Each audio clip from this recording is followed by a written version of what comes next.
everybody, how you guys doing out there today? I hope everybody is staying healthy and safe. Well, the purpose of today's video is a custom video, and it's probably my worst custom video to date.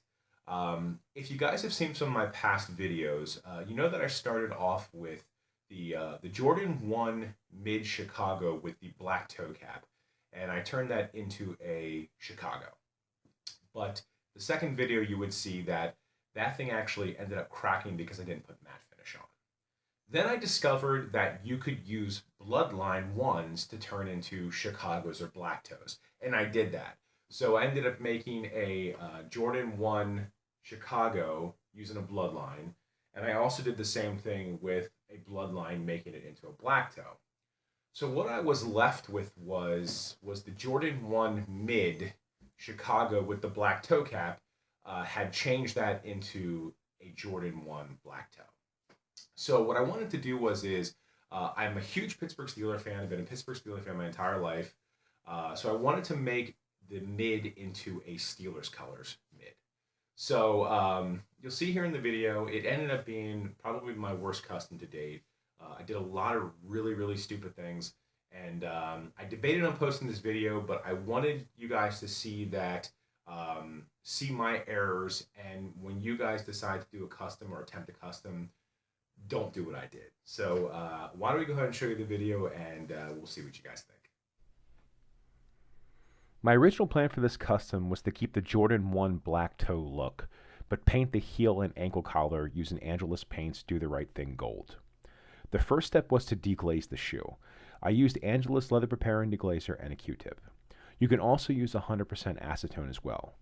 Deglaze only the areas of the shoe you plan to paint.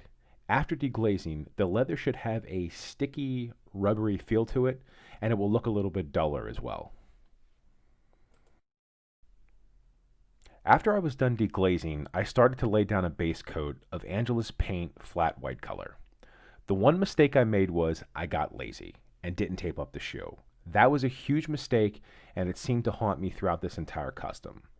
The second mistake was I only put one coat of flat white on when I probably should have done at least 2, maybe even 3 coats.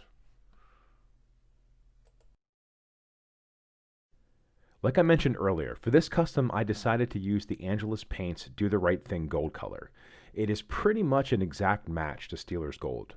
I also mixed in roughly 6 drops of duller along with the paint. This takes away some of the gloss and gives the shoe a more factory look. After painting the heel and ankle collar, this is where the custom started to go downhill. I ended up deciding to paint the toe box gold as well. Once that was completed, since I didn't tape the shoe, again, huge mistake, I had gold paint all over the black swoosh and decided to paint that gold as well. I did not lay down the flat white base coat, and the swoosh required way too many coats to get the desired gold look I wanted. I lost count after 7 coats. I also ended up getting gold paint all over the white side panels, which required me to make the decision to paint them black. After failing miserably a few times, attempting to do the Jordan Wings logo on the right shoe, I decided to remove all the gold paint off and start over. My second biggest mistake. As you can see, that did not go well, and the texture around the ankle collar looks rough. The Wings logo on the Jordan 1 Mid seems to be even smaller than the high and makes it even more difficult to do. Honestly, by this point in the custom, I was so defeated, I just said it is what it is and moved on.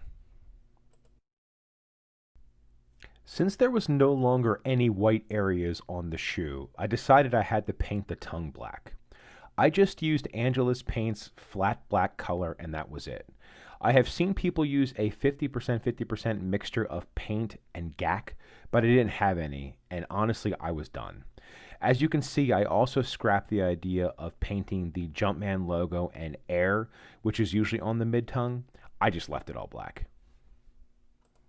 I finally got the Wings logo to look decent. I ended up using a fine tip permanent marker to fill in the logo, then used a toothpick and flat black paint to make the logo look darker. From a distance, it looks good, but up close, not so much. Since I didn't tape the shoe, I had so much touch-up work to do. There are still what I'll call blemishes all over the shoe. I just did the best I could to fix them. Again, from a distance, it's really hard to see all the imperfections.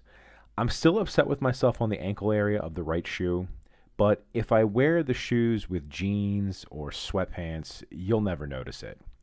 On a positive note, I do really like the color scheme of the shoe. I just wish I wasn't so OCD and could only see the errors. So here's the final product. Again, I do really like the color scheme of the shoe. The Do the Right Thing gold matches perfectly to Steelers gold. However, I think these would have come out way better if I didn't get lazy and tape the shoe. At the end of the day, from a distance, these don't look too bad though. I do think they look a little glossy, even though I use the same matte finish to duller ratio I've used on my other customs. But again, it is what it is. I toyed around with the notion of buying a black Yin Yang High and doing this again, but I think I'm going to take a little break. Well, I hope you guys enjoyed the video. I debated on whether or not I wanted to post this. Even though I've only done a few customs, I wanted everyone to see not all of them come out perfect. Well, if you like what we're doing here on the channel, please subscribe. If you like this video in particular, please hit the like button. If you want to know when I upload a video right away, click the notification bell next to the subscribe button. Also, if you have any questions on the custom, just ask in the comment section. However, my confidence in my custom abilities right now is at an all-time low, so I don't know if I'm the best person to ask. Well, anyway, thanks again for watching. I really do appreciate it. I hope you guys have a great rest of your day, and take care.